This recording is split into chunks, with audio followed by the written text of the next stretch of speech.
அஸ்ஸலாமு அலைக்கும் வரஹ்மத்துல்லாஹி வபரகாத்துஹு. இந்த உலகத்தில் இருக்கக்கூடிய நெருக்கம் என்பது அந்த உறவுகளுடைய மத்தியில் ஒவ்வொரு விதமாக இருக்கும். ஒரு கணவர் மனைவிக்குள்ள ஒரு நெருக்கம், ஒரு தாய் பிள்ளையின் மீது இருக்கக்கூடிய நெருக்கம், ஒரு தந்தை பிள்ளையின் மீது இருக்கக்கூடிய நெருக்கம். அப்போ ஒவ்வொரு உறவுகளுடைய நெருக்கம் என்பது ஒவ்வொரு விதமாக சார்ந்திருக்கும். ஆனால் அல்லாஹ் மீது இருக்கக்கூடிய நெருக்கம் நம்மிடத்தில் எப்படி இருக்கிறது? அல்லாஹ்வின் தூதர் ஸல்லல்லாஹு அலைஹி வஸல்லம் அஹத பியதிஹி, யார் கையை பிடிக்கிறாங்க? முஆதோட கையை பிடிக்கிறாங்க. பிடிச்சு சொல்கிறாங்க, யா முஆத் வல்லாஹி இன்னி உஹிப்புக்க, அல்லாஹ் மீது ஆணையமாக நிச்சயமாக நான் உன்னை ரொம்ப நேசிக்கிறேன்.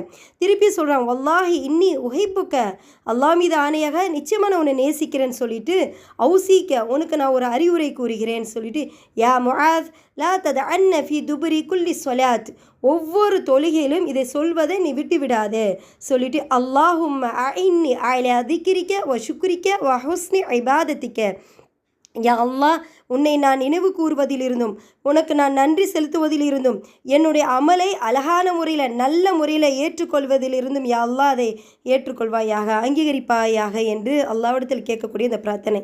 இது அல்லாஹ்வின் மீது இருக்கக்கூடிய நெருக்கம் ஒவ்வொரு தொழுகையிலும் நான் கேட்க வேண்டியது இன்ஷா அல்லாஹ்.